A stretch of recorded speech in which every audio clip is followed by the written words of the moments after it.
చాలా సంవత్సరాలు బట్టి ఈ పైరసీ అనే మహమ్మారిని ఆ బారిన పడ్డా మేమంతా ఎలా తప్పించుకోవాలి, ఎలా బయటపడాలి అని చాలా వర్రీ అవుతుండేవాళ్ళం.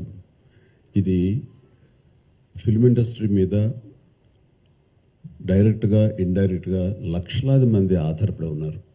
ఇది ఏ ఒక స్టార్స్తో, పెద్ద డైరెక్టర్లతో, పెద్ద నిర్మాలతో కాదు. ఇది ఒక లైట్ బాయ్ దగ్గర నుంచి, చిన్న మేకప్ మ్యాన్ దగ్గర నుంచి, థియేటర్స్ దగ్గర గేట్ కీపర్ దగ్గర నుంచి ప్రతి ఒక్కళ్ళు ఇండస్ట్రీ మీద ఆధారపడి ఉన్నారు.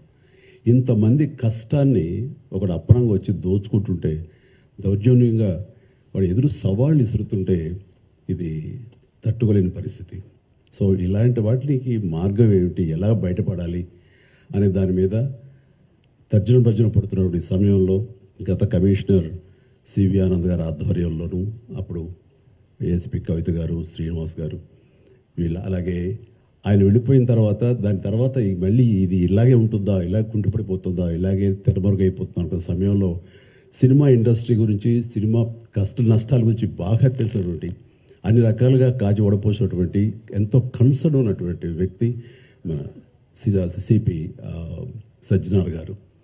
ఆయన చూపించిన చొరవకి, ఆయన పెర్సిస్టెంట్ ట్రయల్స్కి మిగతా ఆఫీసర్స్ అందరూ సహకరించిన దానికి ఈ రోజున ఎవడైతే ఛాలెంజ్, ఏ పైరేట్ అయితే కనుక ఛాలెంజ్ విసిరేయడో దమ్ముంటే చూసుకోండి అతన్ని ఈ రోజున పట్టుకోవడానికి వారు సహకరించారు. అది వారి మనస్ఫూర్తిగా వారికి సహకరించిన ఆఫీసర్స్ని, కవిత గారిని, శ్రీనివాస్ గారిని, ఇతర మహేష్, మన సిఏఎల్ని, వాళ్ళందరూ కూడా మనస్ఫూర్తిగా పరిశ్రమ తరపు నుంచి, నా తరపు నుంచి నా అభినందనలు, ధన్యవాదాలు మనస్ఫూర్తిగా తెలియజేస్తున్న సందర్భంగా. అండ్ ఆ తర్వాత ఇది ఇలాగే ఆగిపోకుండా కొనసాగే విధంగా పరిశ్రమ ఒక్కటిగా ఉంటూ, ఆరు సినిమా తీసాము, రిలీజ్ అయిపోయింది, దానికి మన బాధ లేదు అనుకోకుండా ప్రతి ఒక్కళ్ళు కూడా ఇది మన పరిశ్రమ, ఇక్కడ ఎంతో లబ్ధి పొందాము, దీనివల్ల మనం అభివృద్ధిలోకి వచ్చాము, దీన్ని కాపాడవలసిన బాధ్యత మన అందరికీ ఉందని ఒక సంఘటితంగా ఒక్కటై పోలీసు వారిని ఆశ్రయించి వాళ్ళ సహకారం తీసుకుంటూ వాళ్ళకి మనం కాంప్లిమెంట్ చేస్తూ ఇలా ఒకరొకరు సమన్వయపరుచుకుంటే కనుక ఖచ్చితంగా ఇది ఏదో రోజుకి ఇది రూపుమాపడానికి మన ప్రయత్నం మనం చేయొచ్చు. అండ్ ఇది ఈ రోజున గ్రేట్ అచీవ్మెంట్, ఈ ఐబొమ్మ నిర్వాహకుని పట్టుకోవటం. అలాగే last time Madras Tamil blasters అని అతన్ని పట్టుకోవటం.